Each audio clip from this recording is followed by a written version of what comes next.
Salam, shalom, frères et sœurs en islam. Alors aujourd'hui, Inch'Allah, je vais exhorter une nouvelle fois sur l'association. Chacun d'entre vous connaît, je pense, ce comique qui a coutume de dire au-dessus, c'est le soleil. Eh bien, spirituellement, cette hérésie est aussi une réalité pour bien des gens. Car au-dessus du soleil, de la lune et des étoiles, il y a celui qui les a créés. Vous me direz, mais cela nous le savons bien. Et je vous réponds que le savoir, c'est une chose.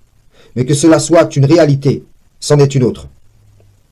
Que cela soit les dogmes des gens de la Torah, de l'Injil ou du Coran, chacun a son soleil.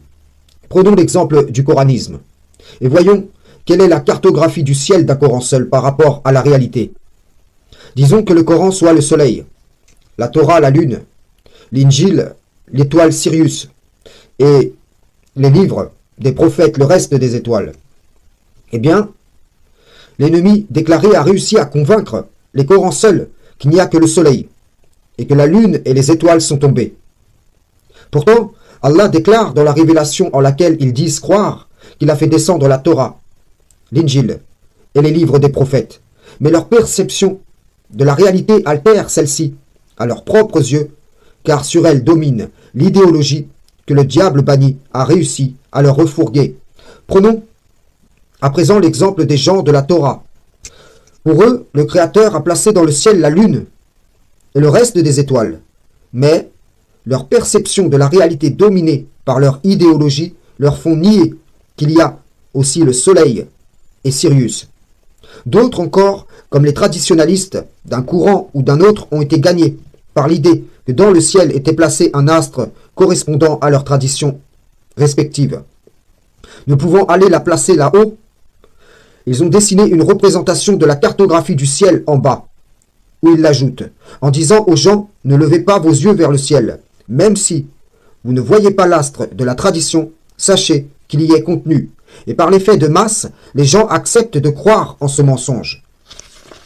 Vous l'aurez compris, aucun des dogmes associateurs ne regarde la cartographie du ciel telle qu'elle est réellement, et donc altère celle-ci pour eux-mêmes et aux yeux des gens par la représentation qu'ils en font, fruit de la domination de leur idéologie sur leur perception de la réalité.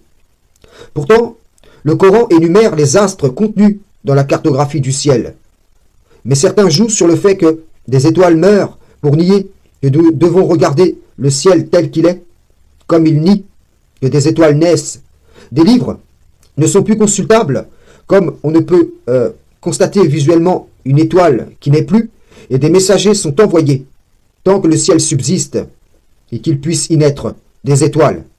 Là où je veux en venir, c'est que le ciel est vivant, mais dans les esprits dominés, il est figé.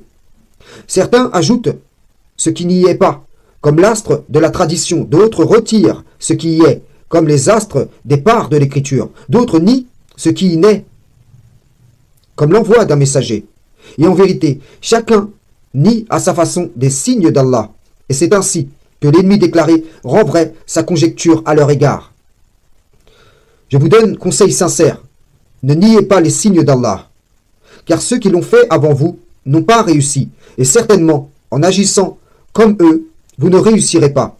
Soyez comme Abraham, qui a accepté la cartographie du ciel, et s'est tourné, ni vers le soleil, ni vers la lune, ni vers les étoiles, mais exclusivement vers Allah qui les a créés. Pareillement, si nous pouvons constater visuellement que le soleil est le plus grand, comme le Coran prévaut, ne nions pas les autres créations du ciel, donc les autres parts de l'écriture, de peur d'être au nombre des négateurs, frères et sœurs en islam. Croyez comme Allah vous a prescrit de croire et ne niez pas celui qui vous a été envoyé, Inch'Allah. Frères et sœurs en islam, salam, shalom.